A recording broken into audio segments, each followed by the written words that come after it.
आपने जैसे कहा कि हमने शुरू किया, कोई प्लान नहीं, कोई लंबा कुछ करना नहीं था, कौन सा फेज था या कौन सा टाइम था जब जिसके बाद आपने करना शुरू किया? यस, तो शुरुआती 1-2 साल तो ऐसे ही रहा कि हम मिल रहे हैं, हम कैजुअली बात कर रहे हैं। उसके बाद में एक एक व्यक्ति ने कंट्रीब्यूट करना शुरू किया कि भाई हमको लेट्स डिसाइड कि हमको कितना करना है। सबसे पहले ये तो डिसाइड करें, फिर आएगा कि कैसे करना है। तो शुरुआत के 1-2 साल बाद ही ये प्रोसेस शुरू हो गया और हम सब लोगों ने बैठ करके तय किया कि हम वो तय करें जो आपको इंस्पायर करे, दुनिया को दिखाने के लिए नहीं। हाँ, बराबर है। किसी से आगे निकलने के लिए नहीं, या कोई अच्छा दिखाने के लिए नहीं, आपको जो इंस्पायर करेगा वो कितना। और उनमें से किसी एक व्यक्ति ने प्रपोज किया और बाकी सब लोगों को वो चीज़ इंस्पायर की। ऐसा करके ये लक्ष्य बना 50,000 लोगों को 2030 तक एंटरप्रेन्योरशिप। अब इसमें वापस उल्टा पूछो, क्या वो 2 साल पहले ये किया होता तो और फर्क पड़ता? देखिए, इसका जवाब मेरे पास नहीं है, लेकिन हाँ, मैं ये मानता हूं कि जितना क्लैरिटी इक्वल्स टू स्पीड, हाँ, ये कुदरत का नियम है। बराबर है। जितना ज़्यादा क्लैरिटी रहेगा उतना स्पीड रहेगा। तो अगर ये क्लैरिटी मुझे एक संस्था के हेड के तौर पे पहले आ गई होती, या कि एक स्टूडेंट को पहले आ जाए, या एक एंटरप्रेन्योर को पहले आ जाए, तो निश्चित तौर पे उसकी स्पीड में वो जो प्राप्त करना चाहता है उसमें फ़र्क जरूर पड़ेगा। ठीक है, तो इस पूरे इस कन्वर्सेशन मैंने खास इसको थोड़ा सा टाइम दिया है। अगर इसको कंक्लूड करूं, आप उसको बताइए सही कंक्लूड कराऊं नहीं कराऊं, कि मिशन, विजन, गोल जितना जल्दी बना लो उतना अच्छा है। ज़रूरी नहीं है कि आपने वो बाकायदा वर्ड बाय वर्ड लिखा हो, लिखना बहुत ज़रूरी है, लेकिन यहाँ पे भी अगर क्लैरिटी है तो वो आपके लिए बहुत स्पीड का काम डेफिनेटली करता है। तो जितना जल्दी बन जाए उतना अच्छा है, भले हमने शुरुआत ऐसे ही कर दी थी। यस यस यस, मैं आपको यहाँ तक बोलता हूँ, आप एक स्टूडेंट भी अगर हो, अगर एक 10वीं कक्षा के भी छात्र हों, या एक कॉलेज के ग्रेजुएट हैं जो जल्द ही बिजनेस शुरू करेंगे, अगर आप ये प्रोसेस शुरू कर देते हैं, हो सकता है आज आपके गोल्स अचीव नहीं हो सकता हो आप at the end of the year बोलो इसमें से कुछ नहीं हुआ, लेकिन फिर भी वो तय करना, उसको अपने सामने रखना आपके जीवन में बहुत बड़ा फर्क पैदा करेगा, बहुत बड़ा फर्क पैदा करेगा। ठीक है, मैं जब बात मेरी संतुष्टि है तो मुझे लगता है हाँ भी है, क्योंकि ये क्लैरिटी होनी बहुत जरूरी। नहीं तो कई बार ये बातें चलती है ये सब फालतू है, बनाना कोई मतलब नहीं है, क्यों बना रहे हो, कब बनाना, कैसे बना रहे हो। रियल जब एक्सपीरियंस से समझ में आता है, जिसने बिना वो सोचे शुरू किया और आज उसको 100% जीता है, तो पूरी चीजें अलग निकल के आती हैं। Thank you for share that. चलिए, एक आपके जो मेंबर्स है उसका कंसिस्टेंट ग्रोथ होता रहे, वो कंसिस्टेंटली एंगेज रहे, उसके लिए आप क्या करते हैं? राइट, तो सबसे पहले हमारे जो सदस्य होते हैं, परिवार के सदस्य जो होते हैं, उसका एक स्ट्रक्चर होता है। उसका स्ट्रक्चर हर 15 दिन के अंदर से 2.5 घंटे वो बैठता है, अपने बिजनेस में मुझे क्या करना है, वो एक्शन प्लान बनाता है। डे टू डे बेसिस पे वो अपने काम लिखता है कि मुझे क्या करना है। तो जब वो अपना 15 दिन का प्लान बनाता है और नेक्स्ट 15 दिन जब वो करता है, तो ऑटोमेटिकली उसका ग्रोथ होता है, उसके बिजनेस के एस्पेक्ट्स में रिजल्ट आते हैं। तो सबसे पहला काम हम लोग करते हैं, 15 दिन से उसको बिठाते हैं, जिसको हम लोग रेगुलर चैप्टर मीटिंग बोलते हैं। उस चैप्टर मीटिंग वो बैठता है, अपने 15 दिन का एक्शन प्लान बनाता है, और उन 15 दिन के दौरान वो एक्शन लेता है, जिसको रेगुलर अपडेट करता है, और 15 दिन बाद आकर वो शेयर करता है कि उसने क्या परिणाम प्राप्त किए, और फिर अगेन नेक्स्ट 15 दिन के लिए। तो ये एक ऐसा स्ट्रक्चर है जिसके अंदर अगर आप सेट हो जाते हो, अगर आप फिट हो जाते हो, अगर आप आ जाते हो, तो ऑटोमेटिकली आप एक्शन में रहते हो। तो सबसे पहला ये हो गया।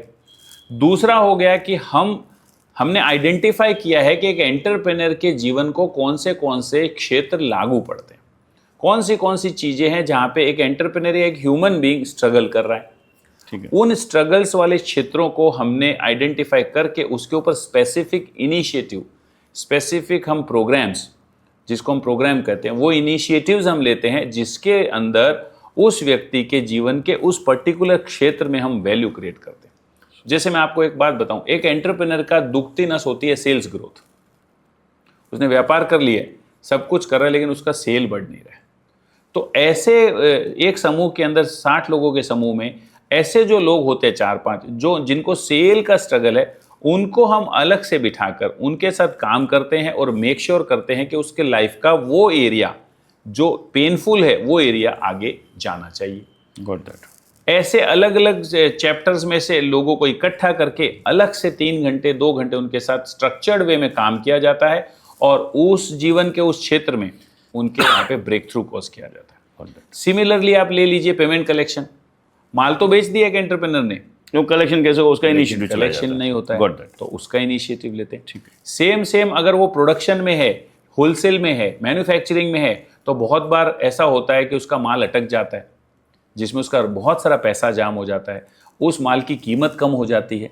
जैसे आप तो चलिए ट्यूशन क्लास में हैं, तो उस कोचिंग के धंधे में स्टॉक नहीं आता, लेकिन हाँ। बिजनेस के अंदर एक बहुत इंपॉर्टेंट लोगों का पेनफुल एरिया है स्टॉक। हम्म, तो वहां उसका पैसा जाम होने से उसके व्यापार की गति रुक जाती रुक है। जाती है। तो कैसे वो कम स्टॉक में इफेक्टिवली बिजनेस कर सकता है, इसके ऊपर काम किया जाता है। साथ ही साथ में जब बिजनेस बढ़ता है तो मेजर एक चैलेंज एक एंटरप्रेन्योर को आता है, दैट इज टीम मैनेजमेंट। लोग मिलते नहीं हैं या मिलते हैं तो काम नहीं करते हैं। तो ये एक एरिया है जिसके ऊपर वो स्ट्रगल करता है। और ऐसा करते करते जब वो एक्सपांड करता है, कई बार वो ऐसे ट्रैप में फंस जाता है कि दुनिया को दिखाने के लिए या किसी को आगे से करने के लिए वो कैलकुलेटेड रिस्क नहीं लेता है और ब्लाइंड रिस्क ब्लाइंड रिस्क ले लेता है, बराबर है। और जब वो ब्लाइंड रिस्क लेता है तो वो लोन्स और इंस्टॉलमेंट्स के चक्कर में फंस जाता है।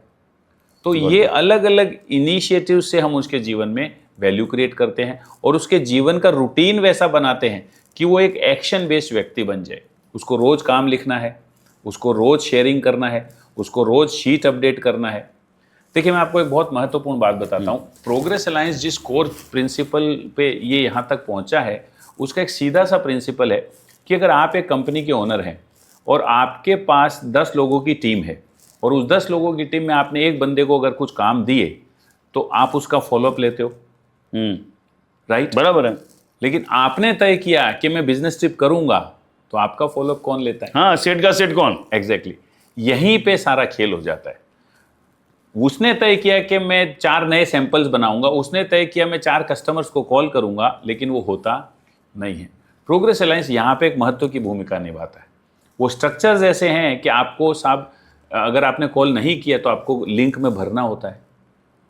और मैं आपको बताता हूँ कि इंसान सबको बेवकूफ़ बना सकता है, खुद को एक बेवकूफ। व्यक्ति है जिसको बेवकूफ़ नहीं बना सकता, वो खुद को। तो रोज आप जब लिखते हो कि मैं इस कस्टमर के पास जाऊंगा, फिर दूसरे दिन टास्क में फिर लिखते हो इस कस्टमर के पास जाऊंगा, फिर तीसरे दिन कैरी फॉरवर्ड करके फिर लिखते हो कि इस कस्टमर, तो एक दिन आता है आपको अपने आप से क्वेश्चन होता है ये मैं क्या कर रहा हूँ। और वहां पे वो इंसान का ब्रेक थ्रू होता है, वहां पे वो एंटरप्रेन्योर के लाइफ में ग्रोथ होता है। ठीक है। तो ये स्ट्रक्चर है जिसकी वजह से ये ग्रोथ होता है।